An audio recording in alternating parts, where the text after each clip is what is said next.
Quiero darles la bienvenida al estudio de la Palabra de Dios para esta lección número 11, titulada Los engaños del tiempo del fin.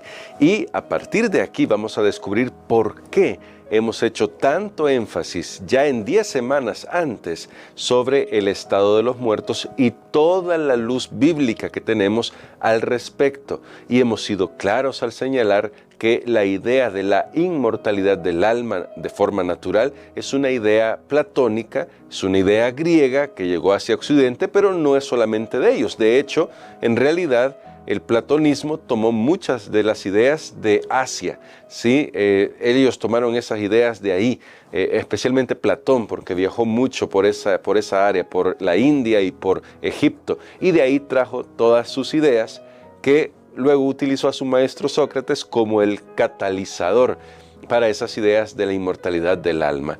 Hemos hecho mucho énfasis en esto, pero también hemos enfatizado que lo hacemos con mucho respeto y con mucho cariño, porque sabemos que la muerte es un tema sensible, pero nosotros reconocemos que en la Biblia tenemos la revelación de Dios sobre nuestra vida, sobre nuestro presente y sobre nuestro futuro. Así que vamos a orar para entrar de lleno al tema de este día titulado El misticismo. Así que vamos a orar. Padre querido, gracias te damos por tu palabra.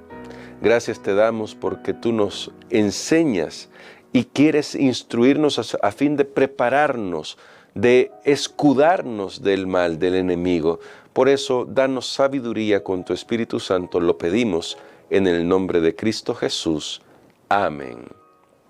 En este día domingo, quiero comenzar con el pasaje que se encuentra justo en la introducción de nuestra lección, que está en 2 de Corintios capítulo 11, versos 14 y 15, y que dice lo siguiente: y no es maravilla, porque el mismo Satanás se disfraza como ángel de luz. Así que no es extraño si también sus ministros se disfrazan como ministros de justicia, cuyo fin será conforme a sus obras.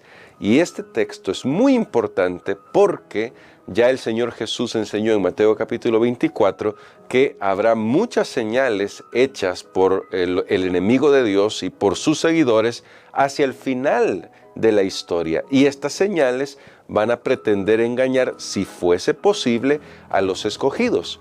Pero, ¿cómo nos escudamos de ello? Nos escudamos de ello con una correcta espiritualidad. Y tal vez a veces suena chocante lo de decir correcta espiritualidad, porque alguno se preguntará y dirá, ¿pero quién puede medir eso? ¿Y cómo se atreven a medir la espiritualidad de otra persona? No estamos midiendo la espiritualidad de una persona. No, una correcta espiritualidad no se refiere a cuán espiritual es una persona, a la cantidad, si puedo usar esa palabra, de espiritualidad que tiene una persona.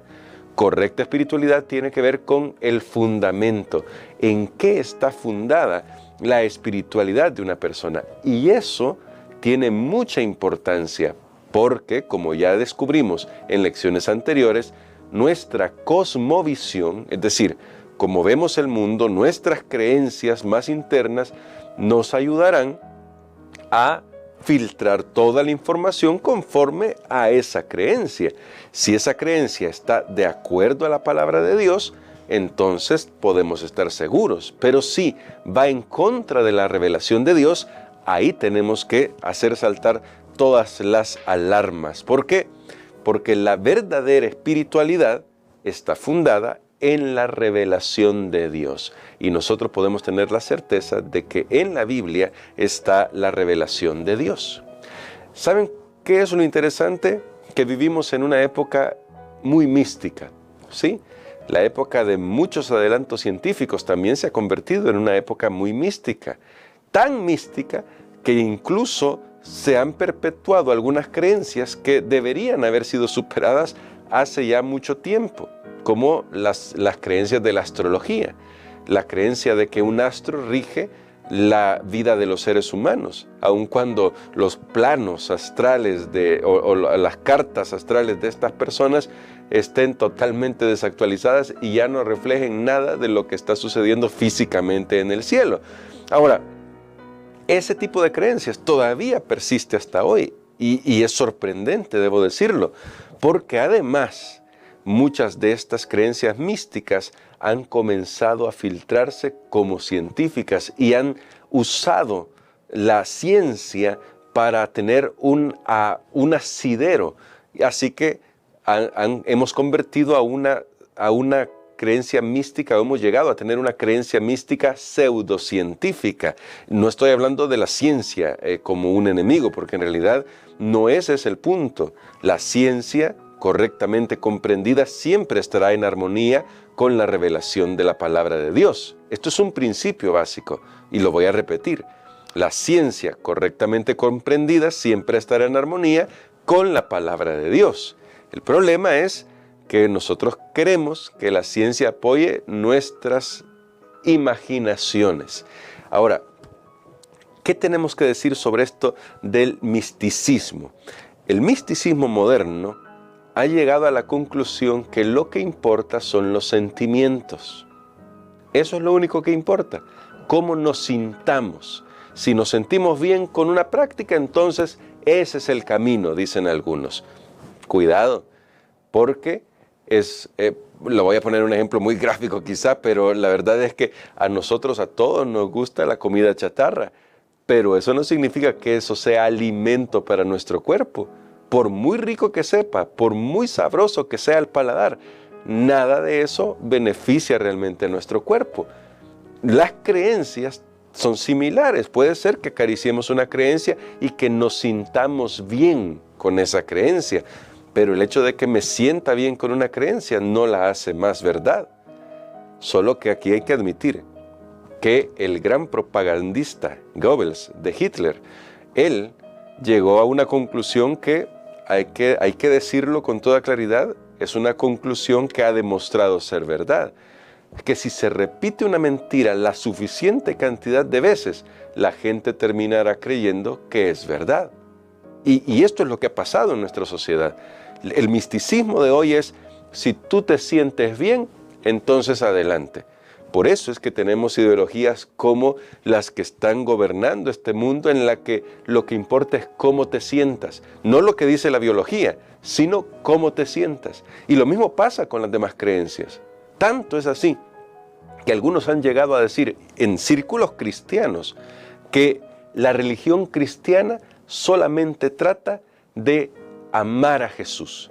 Jesús lo es todo. Y está bien, Jesús lo es todo. Yo estoy de acuerdo con esa declaración, porque sin Jesús no existiría el cristianismo. Sin Jesús no tendría sentido la revelación de Dios, porque Jesús, y lo dice claramente la Biblia, es la máxima revelación de Dios.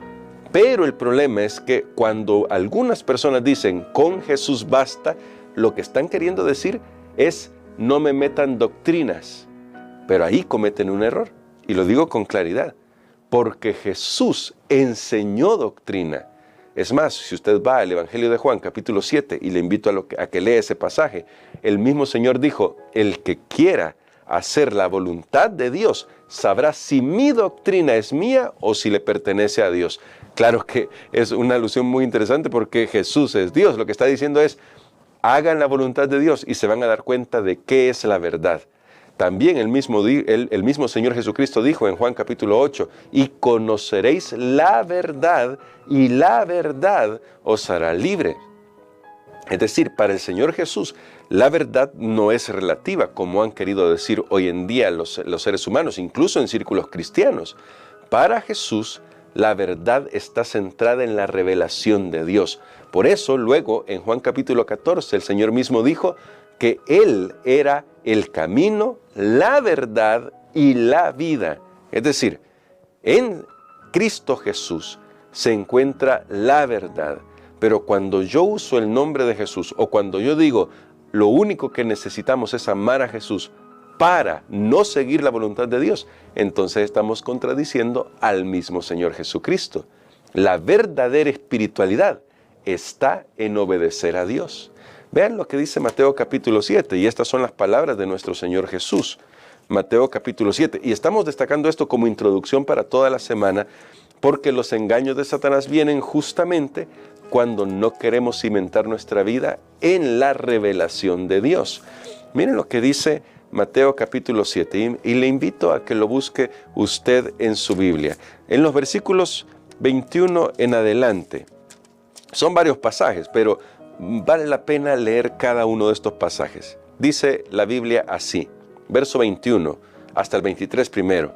No todo el que me dice Señor, Señor, entrará en el reino de los cielos, sino el que hace la voluntad de mi Padre que está en los cielos. Aquí el Señor Jesús de plano destruye la idea del misticismo moderno en esa idea en la que los sentimientos son lo importante. Jesús dice, el que me dice Señor, Señor, no está ganando nada solamente con eso. Si quiere realmente recibir la vida eterna, en este caso en el contexto de lo que estamos hablando todas estas lecciones, lo que tiene que hacer es obedecer al Padre. De hecho, el Señor Jesús lo dice ahí, el que entra en el reino de los cielos no es el que dice Señor, Señor, es el que obedece. En aquel día muchos me dirán, Señor, Señor, ¿no profetizamos en tu nombre y en tu nombre echamos demonios y en tu nombre hicimos muchos milagros? Entonces les diré, nunca os conocí, apartaos de mí, obradores de maldad. Y aquí hay mucha tela que cortar, pero solo quiero destacar un punto importante acá. Lo que está diciendo el Señor Jesucristo es que hacer milagros no es garantía de que realmente hemos estado con Él. Y en el contexto de lo que estamos estudiando, tener sentimientos agradables porque, como dicen hoy muchos, y lamentablemente se han ido tras ese engaño, es que ahí se siente, dicen algunos, el Espíritu Santo. Eso no es garantía de que ahí esté el Espíritu Santo. Porque el Espíritu Santo está donde se obedece la palabra de Dios. No donde reina la confusión, no donde solamente lo que reina son las manifestaciones milagrosas, porque no voy a negar que en algunos casos se dan manifestaciones milagrosas, pero que no han sido producidas por Dios. Porque como leímos antes en 2 de Corintios, Satanás se disfraza como ángel de luz y puede hacer que sus ministros se disfracen como ministros de justicia y claro que puede hacer señales. Así que vayamos armando todo el concepto, porque lo que estamos poniendo aquí es la base para lo que será esta próxima semana de estudio, lo que estaremos estudiando el resto de los días. Luego escuchen al Señor Jesucristo, verso 24 en adelante. En fin, todo el que oye estas palabras y las practica será como el hombre prudente que edificó su casa sobre la roca. Y descendió la lluvia, vinieron torrentes y soplaron vientos y dieron contra aquella casa y no cayó, porque estaba fundada sobre la roca. ¿Quiénes son los que edifican sobre la roca? Aquellos que obedecen las palabras del Señor Jesucristo. Pero escuchen lo siguiente. Pero el que oye estas palabras y no las practica es como el hombre insensato que edificó su casa sobre la arena. Y descendió lluvia, vinieron torrentes y soplaron vientos y dieron con ímpetu contra esa casa y cayó y fue grande su ruina. ¿Cuál fue el problema?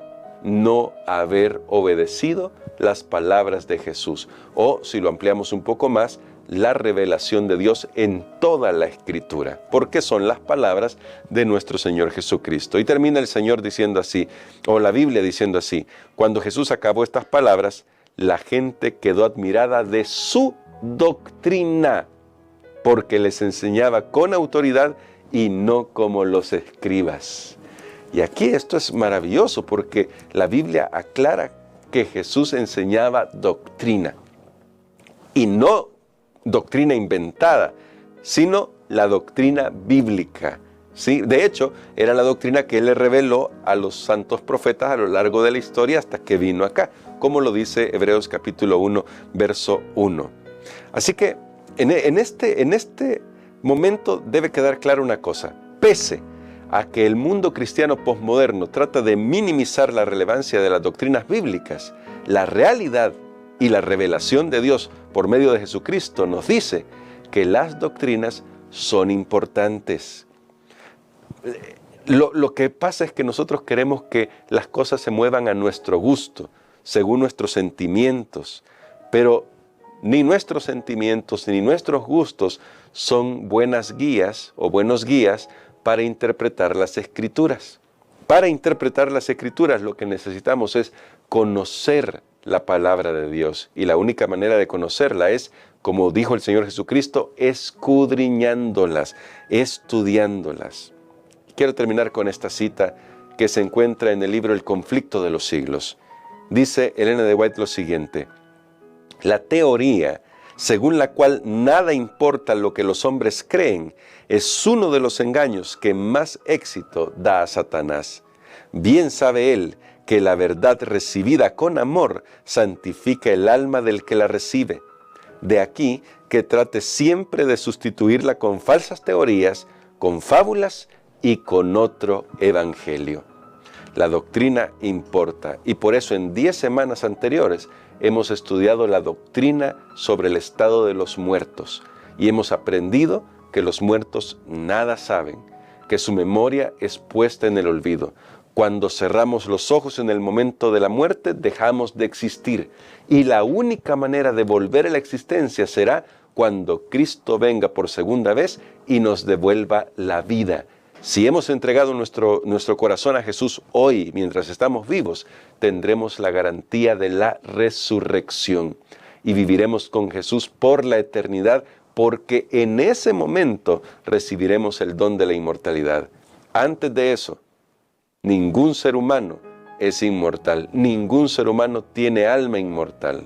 Pero de eso ya hablaremos en el resto de la semana. Queríamos dejar claro este punto para no permitir que la tendencia humana a que nuestras emociones y sentimientos sean las que nos dominen, ahora nos siga dominando. No podemos permitir eso. Si queremos edificar sobre la roca, el consejo del Señor Jesús es: practiquen mis palabras, es decir, obedezcamos lo que está escrito en la santa palabra de Dios. Por eso el Señor Jesús dijo en Juan capítulo 17, verso 17, santifícalos en tu verdad, tu palabra es la verdad. ¿Quieres ser santificado por Dios? ¿Quieres conocer la palabra de Dios? ¿Quieres aprender lo que la palabra de Dios te enseña y vivir de acuerdo a esa revelación? Te invito a que hagas una oración conmigo. Bondadoso Padre, tú eres el Rey de Gloria, tú eres nuestro ayudador. Y venimos ante tu presencia para pedir sabiduría cada vez que abrimos tu palabra. Y hoy ayúdanos a tomar la decisión de afirmar nuestros pies sobre la roca, que es nuestro Señor Jesucristo, practicando la revelación que tú nos has dado en tu palabra. Perdónanos cuando a veces hemos dicho que la doctrina no importa. Algunos de nosotros quizás lo ha dicho, y si lo hemos dicho de manera descuidada, perdónanos, porque sabemos que la doctrina importa, especialmente cuando está centrada en Cristo y cuando señala a Cristo y nos muestra su amor, su justicia y su verdad. Por eso ayúdanos a aferrarnos a tu palabra y a escudriñarla todos los días. Lo pedimos en Jesús. Amén.